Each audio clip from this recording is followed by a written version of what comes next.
Bine v-am găsit, dragii mei din Zodia RAC, oriunde v-ați afla. Bine ați venit tuturor pe canalul meu Tarot Flori de Loto. Numele meu este Nina, pentru cei care nu mă cunosc, și ca de fiecare dată mă bucur să vă am alături, atât pe dragii mei abonați, cum de asemenea și pe toți cei care poate sunteți pentru prima oară aici pe canal. Azi voi face o lectură atemporală, o lectură fără limită de timp, pe care voi să o puteți urmări oricând doriți sau atunci când apare în viața voastră. Desigur, dragii mei, un aspect important de care voi trebuie să țineți cont, și anume faptul că voi vă construiți propriul viitor. Așa că vă rog din suflet să luați decât mesajele care rezonează cu voi, iar restul lăsați-le să zboare în univers, pentru că sigur sunt pentru alte energii, alte persoane care, într-o mai mică sau mai mare măsură, au o legătură cu Zodia RAC. De asemenea, dacă nu veți rezona cu această lectură, nu face nimic, puteți viziona celelalte zodii sau celelalte lecturi atemporale, da, care nu au o limită de timp, și în felul acesta să găsiți răspunsurile pe care voi le căutați. De asemenea, dacă toți cei care aveți Soare, Lună, Venus, Ascendentul în Zodia RAC, atunci această lectură este de asemenea și pentru voi. Și zic să începem să vedem care este situația actuală pentru dragii mei din RAC. Oh, interesant!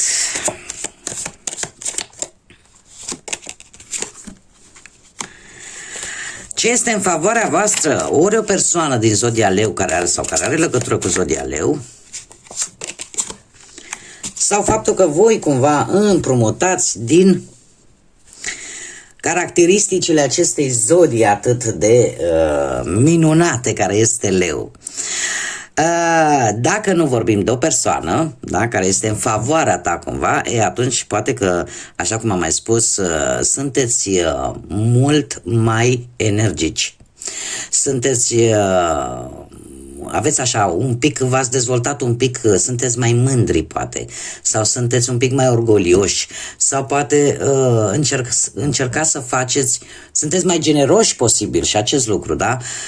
Cumva încercați să împrumutați, ca să zic așa, caracteristicile acestei zodii Leu, o zodie plină de acțiune, de energie, de pasiune, de ce nu, da, sunt foarte pasionali ca și zodie. Iar în contra voastră avem comerțul și bineînțeles că avem și pe Mercur. Dragilor, se pare că poate juca într-un mod negativ pentru voi acele situații în care comunicarea nu este una tocmai bună. E posibil, nu știu, ca anumite gânduri, o anumită formă de a gândi, de a vedea lucrurile, să te cam blocheze și să nu poți vedea, de fapt, cine poate fi implicat într-o anumită situație. Această carte, mai ales cu acest Mercur, îmi spune că e posibil ca într-o anumită situație importantă pentru tine din viața ta în general, cineva din familie să fie implicat și pe care totuși tu, tocmai din lipsă de comunicare sau poate din spirit de observație, nu ți-ai dat seama. Iar asta într-adevăr îți poate juca o festă negativă ție. Care este surpriza sau concluzia? Îl avem încă o dată pe Mercur, da, care încearcă să spună, comunică, trebuie să comunici cu cineva, trebuie să obții o informație de undeva. Și se pare că o vei obține, avem inteligența, o vei obține într-un final. De ce? Pentru că vei avea așa ca o deschidere, că e ca și cum ți s-ar deschide mintea, ideile, și vei vedea cu luciditate și vei vedea un adevăr, vei judeca cu înțelepciune. Și eu spune că e posibil să apară și un soi de previziune, să-ți dai seama exact cam ce ar trebui să faci sau cum ar trebui să acționezi. Haideți să vedem ce ne spune tarotul și ce ne spune. Începem cu planul profesional, cu munca. Un 8 de monede, care, dați așa să le pun aici, da, de monede care îmi spune că într-un trecut nu foarte îndepărtat ai avut mai multe responsabilități decât în mod normal, le-ai dus cu bine la bun sfârșit. E posibil unii dintre voi să fi găsit poate vreun job care să vă pună așa la probă abilitățile voastre sau un job foarte exigent, în care voi trebuia să fiți atenți foarte mult la detalii. În prezent avem un alt 8 și mare atenție, acum mi-am dat seama că de fapt se repetă de 2 ori cifra 8, care îmi vorbește de reușită, îmi vorbește de karmă, de ordine cosmică, de destin, da? Și de o schimbare foarte importantă relaționată cu munca. În prezent, unii dintre voi cu acest 8 de cupe cred că ori ați renunțat la un job, ori sunteți dispuși să renunțați la un job pe un temei, aș spune, un pic emoțional. Ceva acolo, nu știu, ori că ați fost nedreptățiți, ori că a simțit voi o energie negativă și parcă vreți să lăsați totul în urmă, sau vreți să lăsați o situație relaționată cu viața voastră profesională, cu cariera voastră, pentru că vă simțiți nemulțumiți, dar pe aspectul ăsta mai mult emoțional. Într-un viitor nu foarte îndepărtat avem Marele Preot, zodia Taur, poate vă sună ceva pentru unii dintre voi, care îmi spune că vei cere sprijinul, aportul unei persoane înțelepte, unei persoane care poate să fie, nu știu, un profesor, vreo persoană care în general a studiat foarte mult și are înțelepciunea necesară să te ajute, da? Pe planul ăsta profesional. Pe partea banilor ați traversat un turn, dragilor, într-un trecut nu foarte îndepărtat. Un turn care v-a cam obligat să faceți economii la maxim. V-a cam obligat să fiți foarte stricți și foarte strânși la pungă. Nu știu, poate ați pierdut o sumă de bani, poate vi s-a furat o sumă, dar mai puțin furatul, nu. Aici ceva s-a întâmplat, nu știu, o pierdere sau o situație care a venit așa pe nepusă masă, dar eu trebuie să vă spun un lucru. Această situație, când a venit, indiferent că a avut o anvergură mai mare sau o anvergură mai mică, a venit pentru că voi trebuie să învățați o lecție de aici. Știu că pe moment multă lume îmi spune, dar eu sunt supărat, eu sunt necăjit, eu chiar traversez situații grave și eu le-am traversat, dar vă spun din proprie experiență, când vine un turn, uite, în tarotul de Marseille, turnul se numește Casa lui Dumnezeu. Deci el când vine tocmai pentru că noi trebuie să învățăm o lecție, pentru că noi nu renunțăm poate la anumite obiceiuri, la anumite situații sau la anumite relații care nouă ne fac rău. Și atunci, uite așa, ca să ne ajute, da, mulți o să zică, vai, nu mai îmi trebuie ajutor de ăsta, dar o să vedeți că mai târziu, o să-mi dați dreptate, pentru că mai târziu vă veți da seama după un timp că, de fapt, ceea ce s-a întâmplat nu a făcut altceva decât să vă împingă pe voi să mergeți înainte, într-o direcție mult mai bună. Acum, în prezent avem un 3 de monede. Un 3 de monede care îmi vorbește despre niște bănuți. Niște bănuți care pot veni în urma muncii voastre. Da, un fel de recompensă, așa zice, la ceva ce voi ați lucrat. Sau mai poate vorbi de o muncă în echipă sau de un proiect care ție îți va aduce, dar e un proiect al tău personal care îți va aduce o anumită sumă de bani sau poate chiar ți-a adus. Într-un viitor apropiat se repetă încă o dată cifra 3. Exact ce vă spuneam. Da? Când spunem 3, Sfânta Treime, da? Are legătură un pic cu divinitatea. Haideți să comentăm un pic pe cifra asta 3. Cifra 3 îmi vorbește de a-ți da seama de ceva, de a intui ceva. Ne vorbește de optimism, ne vorbește de spontaneitate, dar de asemenea ne vorbește despre ajutor și orientare, ghidare pe partea asta materială. Cum de asemenea îmi vorbește și despre o situație care, mare atenție, poate implica mai multe persoane. Ce se întâmplă? Faptul că avem un 3 de spade, asta îmi spune că ar trebui să lăsați unii dintre voi poate orgoliul la o parte și dacă aveți, vă apare o anumită problemă relaționată cu banii, să cereți sprijin, să cereți ajutor. Da? Ca să o rezolvați. Eu aș spune că unii dintre voi e posibil ca în următoarea perioadă să fiți necăjiți, dezamăgiți de o anumită situație care într-adevăr poate implica mai multe persoane și are legătură cu banii și vă veți da seama poate că ați fost poate înșelat sau că nu vi s-a dat că trebuia. Da? Și acest lucru. Și să vă cam doar. Acum, pe planul ăsta al dragostei, pentru cei care sunteți deja într-o relație, indiferent cum este ea, trebuie să vă spun că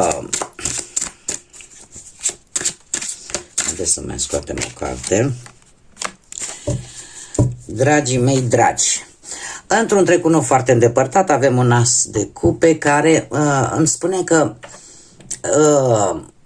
acum ceva vreme, posibil să vă fi reînnoit sentimentele, nu știu, să fi avut poate vreun eveniment sau poate că ați avut așa o comunicare foarte pozitivă, da, între voi.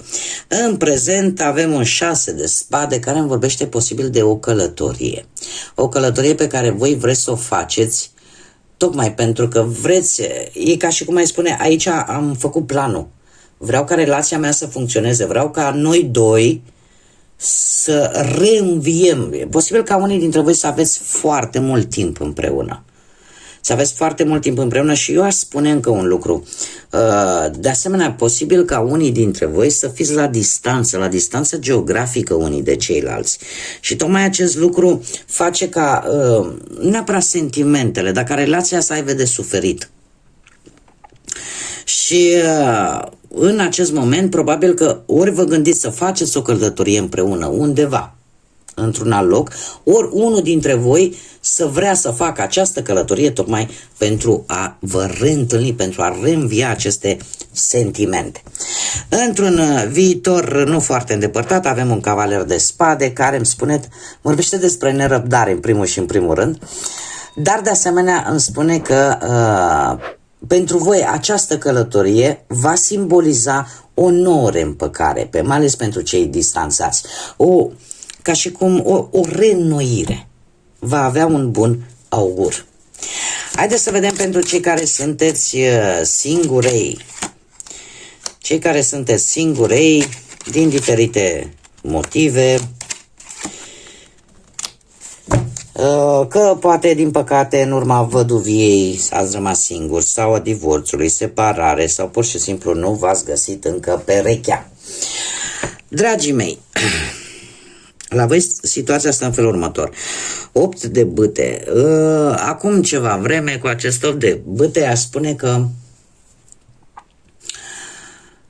ați avut așa relații de scurtă durată, relații într-adevăr foarte pasionale, cu foarte mult sex appeal, da, s-a consumat multă energie, da, au fost așa de o vară, ca să zic, da, relații foarte scurte și bazate mai mult pe sex, ca să vă spun pe aia dreaptă și cinstită.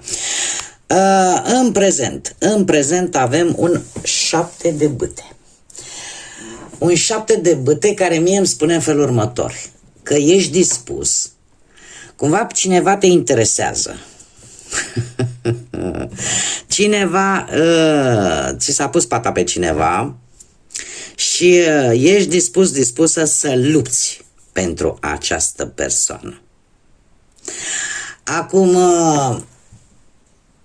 trebuie să vă zic că nu e singurul sau singura care se interesează de această persoană, mai sunt și alții, dar se pare că tu ești pe o poziție de putere sau ai ceva în plus față de ceilalți, chiar dacă, și aici trebuie să aveți mare grijă, chiar dacă lucrul ăsta o să te cam sece așa de energie, o să te cam obosească. De ce? Pentru că într-un viitor apropiat am un 4 de spade. Un 4 de spade care îmi vorbește de... Trebuie să aveți mare grijă pentru că e posibil să aveți ceva probleme de sănătate. Nu ceva foarte grav, dar care să necesite poate să stați la orizontal, așa, să simțiți nevoia să vă odihniți. Pentru că aici există un cumul de forțe. Și sunteți exact, nu, parcă nu mai concepeți. La un moment dat o să vină vremea când sunteți atât de focusați pe respectiva persoană, încât parcă vă epuizează așa de energie. Și vă simțiți foarte obosiți. Mare grijă, da? Eu știu că dragostea e frumoasă, dar știți cum e proverbul? Dragostea și iubirea trece prin stomac. Aveți grijă de voi. Haideți să vedem acum. Am decis să scot 3 mesaje care să reprezinte gândurile acelei persoane de interes pentru voi. Ce trebuie să faceți voi? Pur și simplu să vă gândiți la persoana care vă e dragă, la persoana voastră de interes, de importanță maximă și poate să alegeți un număr de la 1 la 3 sau pur și simplu lăsați-vă ghidați de intuiție. Și eu voi scoate aceste gânduri, acest mesaj din partea respectivei persoane de interes. Și avem primul mesaj care ce ne spune? Nu vreau să fiu singur, singura. Al doilea mesaj. Nu pot să te fac fericit, fericită. Și al treilea mesaj. Amintiri dureroase. Bun. Acum, un mesaj general pentru toți dragii mei din RAC. Da? Așa, să vedem ce ne spune grădina magică pentru voi, dragii mei. Un mesaj pentru dragii mei din RAC. Ho, ho, ho. Hai că avem două. Hai că le citim pe amândouă. Și avem așa, începuturi. Nu-ți fie frică când ai un început mic. Da? Când ceva începe de jos, poate chiar de la demisol sau de la subsol. Da? Întotdeauna începuturile care o ia treptat și urmează un curs firesc, de multe ori sunt cele mai indicate. Și al doilea mesaj ne vorbește despre un succes. Înflorește oriunde ești plantat sau oriunde te afli. Vei înflori, se pare că vei reuși în ceva important pentru voi, indiferent de ce aspect al vieții vorbim. Da? Că vorbim de bani, că vorbim de carieră sau că vorbim de dragoste. Undeva vei avea un succes. Bun, dragii mei, aceasta a fost lectura pentru voi.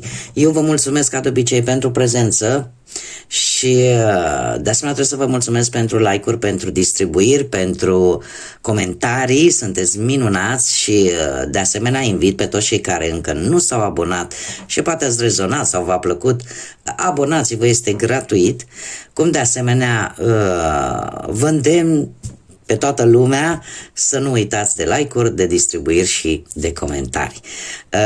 Încă o dată mulțumesc din suflet tuturor și până data viitoare când ne vom reîntâlni, multă energie pozitivă, multă lumină în suflete și în gânduri și multă înțelepciune. Până la o nouă lectură, ca de obicei, să fiți iubiți, dragilor!